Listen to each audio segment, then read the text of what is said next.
Olá, bem-vindo ao treinamento de coletas laboratoriais promovido pelo Hospital Regional de Betim. Quando se fala em coleta para exames laboratoriais, nós estamos nos referindo a três fases distintas. Existe a fase pré-analítica, a fase analítica e uma fase pós-analítica. A fase analítica é a execução do exame em si, que acontece dentro do laboratório. A fase pós-analítica é tudo que acontece posteriormente à execução do exame. No caso, a liberação desse exame, a avaliação dos resultados, a comunicação de um laudo de resultado crítico para um médico, para um profissional solicitante, tudo que acontece posteriormente à fase de execução. E a fase pré-analítica é tudo aquilo que ocorre antes da execução do exame. O que entra dentro da fase analítica? A identificação e preparação do paciente, a preparação dos dispositivos de coleta de sangue, a execução da coleta de sangue, a preparação dos containers para o transporte dessa amostra, o transporte, a entrega no laboratório, a aprovação dessa amostra pelo laboratório, porque existe dentro do laboratório os critérios de rejeição dessa amostra, a separação dessa amostra dentro do laboratório, o manuseio pré-analítico dela dentro do laboratório e o carregamento dos analisadores. Bom, destes passos todos, a grande parte deles acontece nos andares, acontecem junto com os colhedores de exame. E esse processo, ele é muito crítico na definição da qualidade final deste exame. Por isso que é importante a gente fazer treinamento, por isso que é importante a gente compreender essa fase pré-analítica, a importância dela para o resultado final do exame laboratorial. Para vocês terem uma ideia, quando se fala em erros que afetam o resultado de um exame, mais da metade desses erros, estudos indicam que de 46% até 68% desses erros estão dentro da fase pré-analítica. E da onde que advém esses erros? De uma coleta inadequada de um material, de uma solicitação inadequada de exames. Então, o que pode estar acontecendo? Uma amostra coletada incorretamente, uma amostra insuficiente, uma identificação incorreta de uma amostra, a própria condição da amostra, o manuseio ou o transporte dessa amostra.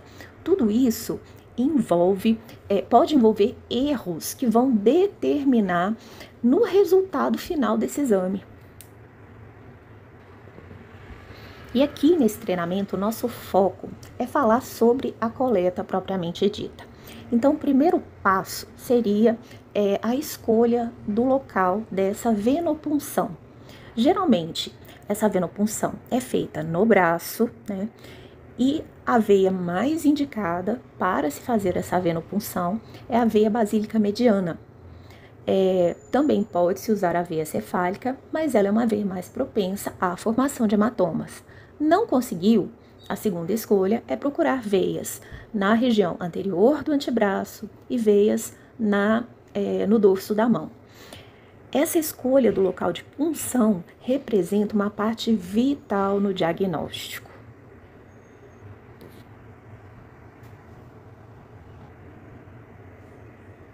Algumas orientações com relação à coleta de sangue. Não usar o torniquete, que a gente também conhece como garroteamento, continuamente por mais de 1 minuto. Por quê? Porque leva a hemoconcentração e falsos resultados em certos analitos.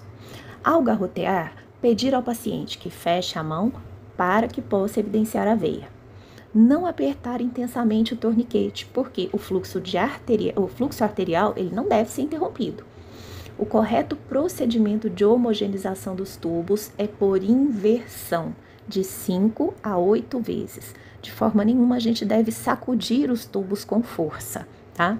Então, de 5 a 8 vezes para cima e para baixo. Todos os tubos precisam ser homogeneizados. Bom, alguns interferentes causadores de hemólise. A gente vai fazer asepsia no braço do paciente com álcool 70. passa um algodãozinho com álcool 70 e espera secar. O fato de não esperar secar suficientemente pode gerar hemólise nesse sangue. Um garroteamento muito prolongado também pode gerar hemólise, além da hemoconcentração que a gente já viu lá atrás. Uma agulha muito fininha também pode, com uma pressão, um fluxo venoso com mais pressão numa agulha muito fina, pode gerar hemólise também. Então, dê preferência para agulhas de calibres maiores, a não ser que seja uma veia muito fininha. Uma coleta muito demorada. Então, começou a demorar demais aquela coleta, com seringa, puxando o êmbolo, voltando o êmbolo, pode ter certeza que esse sangue vai hemolizar. E agitar o tubo fortemente, também gera hemólise. Mas o que vem a ser hemólise? O laboratório tanto fala de hemólise, tanto liga para os andares pedindo recoleta por conta de hemólise. A hemólise, ela é a liberação dos constituintes intracelulares para o plasma ou para o soro daquele sangue após centrifugação. Então, quando a gente centrifuga o sangue, eu separo ele em duas partes. Uma parte sólida, celular, e uma parte líquida, que é o soro ou plasma. Nesse caso, nós estamos vendo tubos de soro. O ideal é que a amostra fique igual a este primeiro tubo, amarelo, límpido. Os 3 tubos posteriores são tubos hemolizados. O que aconteceu? A hemácia estourou, liberou seu conteúdo que se misturou no plasma, no soro, nesse caso. Dentro da hemácia eu tenho o quê? Hemoglobina. Hemoglobina é um pigmento vermelho. E o soro ficou de que cor? Cor vermelha. Grande parte dos nossos testes utilizam de uma tecnologia que se chama colorimetria. Então, a cor desse soro interfere diretamente na metodologia das nossas reações químicas. E, além de tudo, aquilo que não era para ser dosado, que está dentro da hemácia, foi liberado para fora da hemácia. Então, ele vai ser dosado como se fosse um analito sérico. Então, enzimas que eram para ser intracelulares vão ser dosadas como se estivesse na circulação. Então, isso também leva a resultados errados. Então, este é o motivo do laboratório rejeitar amostras hemolizadas. E quanto mais hemolizada a amostra, pior a qualidade dessa amostra. A hemólise, ela não interfere de forma igual em todos os exames, mas a grande maioria dos exames laboratorial sofre interferência da hemólise. E o que eu preciso fazer como prática de pré-coleta para a prevenção de hemólise? Então, antes de iniciar a punção, deixar o álcool usado na asepsia secar, já falamos disso. Evitar agulhas de menor calibre, já conversamos sobre isso também. Em coletas a vácuo, pressionar a veia do paciente, puncionar a veia do paciente com o bisel voltado para cima, perfurar a veia com a agulha em um ângulo oblíquo de inserção de 30 graus ou menos. Então, a agulha ela tem que estar mais rente à pele do paciente e não muito inclinada. Tubos com volume insuficiente ou com excesso de sangue alteram a proporção correta de sangue e aditivo, sangue e anticoagulante, podendo levar à hemólise e resultados incorretos. Se for um anticoagulante e eu colocar mais sangue do que aquele anticoagulante consegue anticoagular, eu vou ter um processo de coagulação numa amostra que não poderia estar coagulada. Então, isso também é um interferente, ok? Recomenda-se, em coletas de sangue a vácuo, aguardar o sangue parar de fluir para dentro do tubo antes de trocá-lo por outro, assegurando a devida proporção sangue e anticoagulante. Continuando, em coletas com seringa e agulha, verificar se a agulha está bem adaptada à seringa e evitar a formação de espuma. Não puxar o êmbolo da seringa com muita força. Para quê? Para evitar pressão e formação de espuma.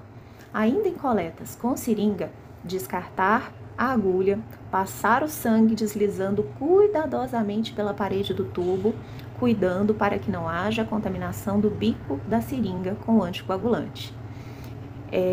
Gente, aquele procedimento de espetar o tubo com a agulha e deixar que o vácuo do tubo sugue o conteúdo da seringa, isso gera uma hemólise cabulosa dentro do laboratório. Então, esse procedimento ele é completamente contraindicado, além de ser um procedimento de risco, porque acontece daquela pressão toda, a tampinha soltar do tubo e voa sangue para tudo quanto é lado. Outro tipo de interferência, que não é a hemólise, é a lipemia. A lipemia não é consequência de uma coleta incorreta, mas ela pode, veja bem, pode ser consequência de uma falta de orientação do jejum adequado para aquele exame, ok? Bom, lipemia é o excesso de triglicérides no sangue. O sangue, o soro, na verdade, né, que é o sangue centrifugado, aquela parte líquida, ao invés de ficar límpido e amarelado, ele fica leitoso. Então, esse tubinho branquinho que está mostrando aqui na foto, nada mais é do que gordura, do que lipídio. Alguns pacientes que estão em tratamentos com antirretrovirais, para HIV, por exemplo, eles têm uma lipemia permanente. Então, a gente não vai conseguir diminuir a interferência dessa lipemia. E tem pacientes que têm essa doença como base, uma hipercolesterolemia familiar, né? Algumas doenças genéticas com aumento de triglicérides na circulação. Isso também a gente não consegue eliminar essa interferência. Então, tem alguns exames que, de fato, os equipamentos não leem por causa da lipemia. Outros tipos de exame a gente consegue ler, mas a gente coloca a observação da lipemia no sangue desse paciente. Tem exame que a gente consegue fazer uma diluição da amostra desse paciente, dosar, depois a gente multiplica pelo fator de diluição. Então, depende do exame e depende da quantidade, né, da intensidade da lipemia desse paciente. Aqui eu deixei um desenho esquemático, só para a gente ter uma noção da diferença entre uma amostra normal de soro, uma amostra hemolizada, com coloração avermelhada, uma amostra ictérica, amarelada, né, de um paciente com a bilirrubina aumentada, e uma amostra lipêmica turva. Bom, continuando. Após a coleta, o que eu faço? Preciso deixar essa amostra devidamente identificada. O que eu preciso colocar? Nome do paciente completo, leito e a data. Quando nós vamos fazer a rotina dos andares, a gente pede para que todos os pedidos sejam coletados, sejam trazidos ao laboratório no início do plantão. O pessoal que está de plantão no laboratório vai gerar a etiqueta de identificação com antecedência. Vocês voltam com essa etiqueta e o pedido para o setor de vocês e já fazem essa coleta com a etiqueta correta. Isso facilita para quem está colhendo e facilita para o laboratório, além de minimizar uma série de erros que podem acontecer nesse processo. A pergunta que todo mundo faz: qual a sequência correta de coleta? Esta é a nossa sequência. Quando eu vou fazer uma coleta a vácuo, primeiro eu coleto o tubo azul, depois o tubo de soro, que pode ser com ou sem ativador de coágulo, e por último o tubo rosa ou roxo de EDTA, certo? Com relação ao volume, o quanto eu coleto? Todos os tubos têm a marcação de volume. Então, nós vamos coletar a quantidade que o tubo preconiza. O vácuo do tubo, ele é preparado para parar naquele volume indicado na marcação. Então, por isso que eu devo esperar o tubo encher completamente até a marcação para depois tirar esse tubo de lá. Nunca tirar antes, tá? Na coleta do tubo de citrato, esse cuidado ele precisa ser redobrado. O volume desse tubo ele precisa ser exatamente na marca do tubo. Ele não pode ser acima e ele não pode ser abaixo. Se ele estiver abaixo, essa proporção anticoagulante e sangue altera muito o resultado do exame. E se ele estiver acima, essa amostra vai chegar coagulada. Se eu estou fazendo um exame de coagulação sanguínea, de forma alguma eu posso receber essa amostra coagulada. Bom, Para todos eles, vale a questão da homogeneização. Se eu não homogeneizar essa amostra vai chegar inadequada no laboratório, mesmo eu tendo feito a coleta no volume correto. Com relação à coleta de gasometria arterial, como é feito? Gasometria arterial, nós temos a seringa própria, que é a seringa heparinizada. Então, primeiramente, o enfermeiro ele vai escolher a artéria a ser puncionada, normalmente a artéria ulnar, realiza essa punção, vai comprimir, né, a artéria para poder identificar, abrir a mão do paciente, descompressar a artéria, avaliar o reenchimento capilar, prepara a seringa heparinizada, faço a coleta da amostra de sangue e entrego essa amostra imediatamente no laboratório. O ideal da gasometria é ela ser entregue no máximo 30 minutos no laboratório. Então, essa gasometria, ela deve, se existem muitos pacientes a serem coletados, deixa os de gasometria por último, tá? Para ser entregue mais rapidamente no laboratório. Com relação à coleta de exame de urina para urina rotina e urocultura, a gente pede para ser coletado 2 frascos de urina. Por quê? Porque dentro do laboratório, cada frasco de urina vai para um setor distinto. Quando o laboratório gera essas etiquetas, inclusive ele gera etiquetas separadas. É imprescindível que se faça a higienização da região genital com água e sabão para exame de cultura. Por quê? Porque senão o que vai crescer na cultura é flora de contaminação e não a flora que está causando a infecção. A gente despreza o primeiro jato de urina no vaso e recolhe a porção média da micção, após a higienização. Se eu tiver uma suspeita clínica de uma infecção urinária aguda no pronto-socorro, a gente costuma colher qualquer urina, tá? Mas o ideal, né, é que a gente faça pelo menos uma retenção de 4 horas após a última micção. Outra dúvida que o pessoal tem demais com relação à urina de 24 horas. Como que é feita a coleta de urina 24 horas? A urina de 24 horas é um exame em que a gente coleta todo o volume urinário de um período de 24 horas.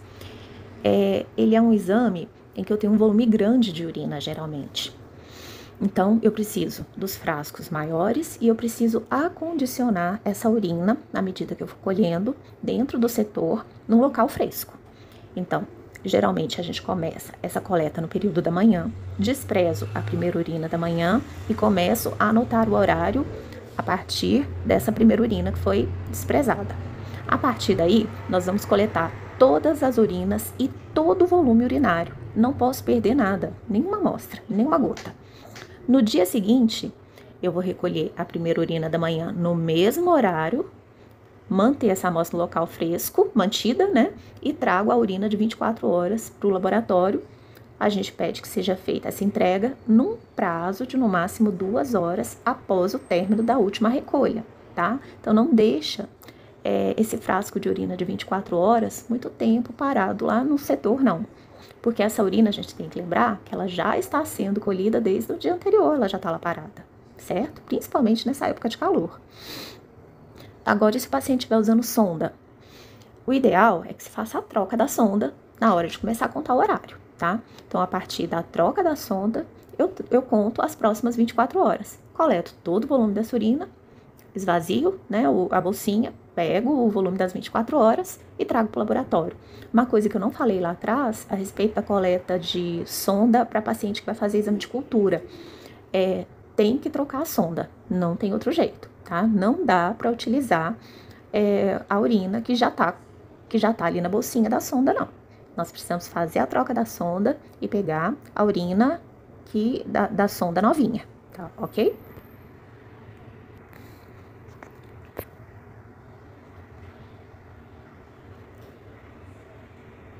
Bom, com relação aos exames externos, os exames externos são aqueles exames que o laboratório não realiza dentro das dependências do laboratório, porém, esses exames, eles são colhidos, né? E o laboratório encaminha para algum laboratório de apoio. Pode ser no PAD, pode ser para a FUNED, ou pode ser para algum laboratório contratado pela rede, algum laboratório particular contratado pela rede. Então, para exames do teste do pezinho, aquele do envelope, pode ser entregue no laboratório de urgência em qualquer horário. Exames para dengue e chikungunya, tanto sorologia quanto RT-PCR, eles precisam de ter notificação completa, preenchida, assinada e carimbada, entregue com um tubo de soro, que é o amarelo, e, da mesma forma, entregue na urgência. Para RT-PCR para COVID, primeiro, retira-se o kit no laboratório, faça a coleta e devolve no laboratório material. Também precisa da notificação completa, preenchida, assinada, carimbada. Monkeypox, mesmo procedimento. Retira o kit no laboratório, faz a coleta, devolve no laboratório com notificação preenchida, completa, assinada, carimbada. Os exames que são autorizados pelo SAC Regulação, né? Aqueles exames que o município paga por eles, no laboratório contratado. Precisa trazer a guia de solicitação preenchida no MV.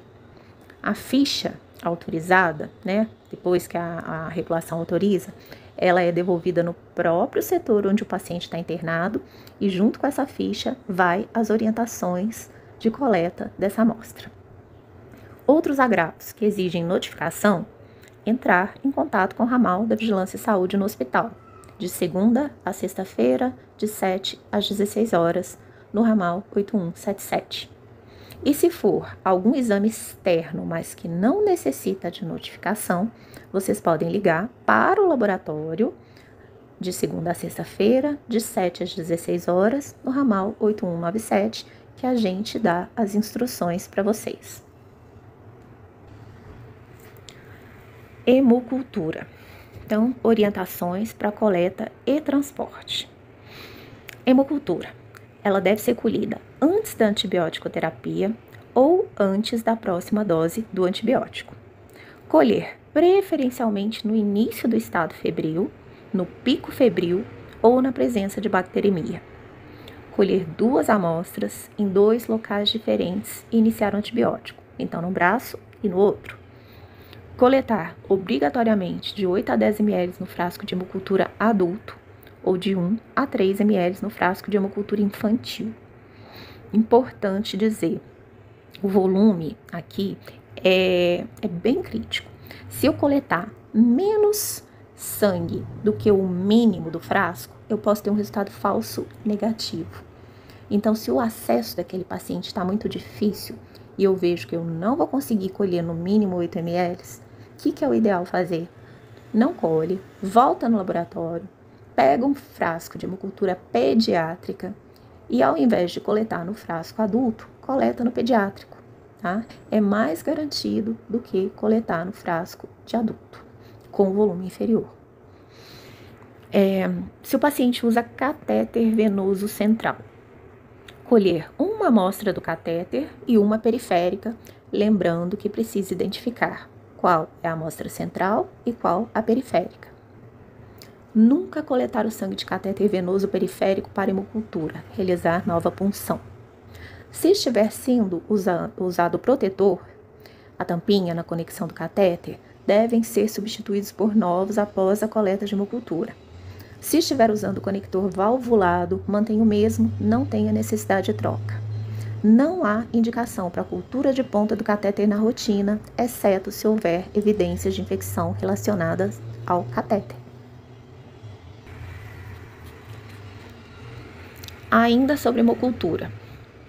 É imprescindível a identificação correta do paciente do exame, preparar o material para a coleta de hemocultura em bandeja limpa, higienizar as mãos, colocar luvas de procedimento, garrotear o membro do paciente, localizar a veia, realizar a antisepsia local com álcool 70 2 vezes ou clorexidine, trocando o algodão ou gaze a cada antisepsia do local e esperar a secagem completa entre as aplicações.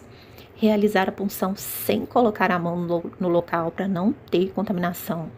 realizar a desinfecção da tampa do frasco com álcool 70, uma única vez, misturar o conteúdo dos frascos por inversão, retira-se as luvas, lava-se a mão. No caso de catéter, prepara o material para coleta de hemocultura em bandeja limpa, higieniza as mãos, calça as luvas, realiza a desinfecção do conector do catéter com álcool 70, espera secar por 30 segundos. Retira 5 ml de cada lúmen do catéter antes da coleta de hemocultura e despreza. Colhe a amostra de todos os lúmens do catéter, contendo o mesmo volume de sangue.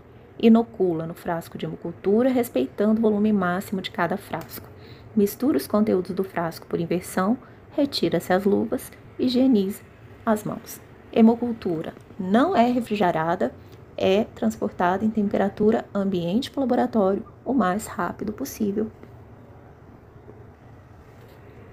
Com relação aos exames da citologia, as biópsias. O que vem a ser biópsia? É um exame que consiste na retirada de um fragmento de tecido ou órgão do corpo para análise laboratorial. A citologia oncótica ou de líquidos é um exame laboratorial que analisa células em líquidos orgânicos como urina, escarro, líquido pleural, líquido acítico, lavado broncoalveolar, líquor, e o objetivo é identificar alterações morfológicas que possam indicar a presença de células malignas. Usa-se sempre como conservante formal a 10%. Qual o horário de funcionamento do setor de cito? De 7 às 19 todos os dias, tá? E a amostra sempre é entregue no laboratório dentro do setor de citologia. Entra no laboratório, lá dentro tem uma portinha, em frente à coleta sanguínea, escrito citologia. Então, algumas informações gerais sobre o setor de citologia. Com relação ao bloco obstétrico do CMI, geralmente os materiais que são recebidos em fragmentos, né, nos frascos, nos plásticos cirúrgicos com formol, são fragmentos relacionados à parte ginecológica, como o útero, o colo uterino, pólipos endometriais, endocervicais, tubas uterinas, restos ovulares, placentas, restos placentários, fetos, tá? Já do setor de biópsia, ali de imagem, colonoscopia, já se recebe fragmentos pequenos conservados em formal 10%. E a citologia também encaminha imunistoquímica e materiais e outros materiais para o laboratório terceirizado, certo? No caso de líquidos, citologia oncótica, aquele que é sem conservante, eles sempre precisam ser armazenados em geladeira. Obviamente, se não tem conservante, eu preciso conservar de alguma forma. Então, para útero, colo uterino, pólipos, é necessário que eu tenha o pedido do MV e uma requisição de histopatológico do colo de útero do Ministério. Eu vou mostrar no próximo slide. Com relação a materiais sem conformidade recebidos de qualquer setor, com pedido diferente do dado do paciente que está no frasco, essas inconsistências, o setor sempre vai ter a devolutiva desses materiais, tá? O setor não recebe. E lembrando que tudo precisa ser devidamente identificado com o nome do paciente, com data de coleta, material, e tudo é devidamente protocolado lá no setor de citologia. Bom, as informações que eu falei estão mais ou menos descritas nessa tabela, tá? Lembrando que os materiais do Hospital Evangélico não são encaminhados para o setor de citologia. E aqui eu estou mostrando as fichas de encaminhamento do Ministério. Aqui são requisição de exame citopatológico e histopatológico para mama. E na outra ficha o histopatológico e o citopatológico de útero. Então, além do pedido do MV, é necessário que venha com essa requisição do Ministério da Saúde. Se não tiver, pode tirar uma cópia lá no setor de citologia. Obrigada.